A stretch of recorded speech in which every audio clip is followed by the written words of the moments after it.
ছেলেটার নাম ছিল সাব্বির। মায়ের হাত ধরে হাটে গিয়ে দাঁড়াতো। মা সবজির দাম কমিয়ে কিনতেন। সাব্বির দেখতো মা 5 টাকার তেলও মাপে কিনতেন। একদিন সে দোকানে জিজ্ঞেস করেছিল, মা এত কম কেন কিনো? মা শুধু হেসে বলেছিল, আমাদের সামর্থ্য এইটুকুই বাবা। সেই রাতে সাব্বির কিছু না খেয়ে ঘুমিয়ে পড়েছিল। চোখে ছিল জেদ।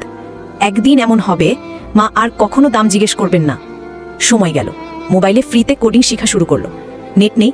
রাত 2টায় প্রতিবেশীর ওয়াইফাই চুরি করে টিউটোরিয়াল দেখত। দিনের বেলা বাজারে মায়ের সঙ্গে সবজি বিক্রি করত। 1 বছর পর প্রথম ফ্রিল্যান্স প্রজেক্ট পেল, $20। সেই টাকায় বাসায় নতুন মোবাইল এনে দিল মাকে। তারপর একে একে ল্যাপটপ, রুম, ইন্টারনেট, বড় বড় ক্লায়েন্ট। আজ সে নিজের মাকে একটা গাড়ি কিনে দিয়েছে। হাটে যায় না আর। গাড়ির জানলা দিয়ে মা এখন হেসে বলে, এবার আমি দাম জিজ্ঞেস করি না, সবাই আমায় ম্যাডাম বলে। একটা ছেলের জেদ, এক মায়ের চোখ বদলে দিতে পারে সবকিছু। হার না মানলে সাফল্য থামাতে পারে না কেউ। এই গল্প সেই ছেলেদের জন্য যারা এখনো তাদের মাকে বাজারে নিয়ে যান, যারা মনে মনে প্রতিজ্ঞা করে যে একদিন আমি সব ফিরিয়ে দেব। সাব্বিরের মতো ছেলেরা প্রমাণ করে দেয়, গরিব ঘর মানে গরিব ভবিষ্যৎ নয়।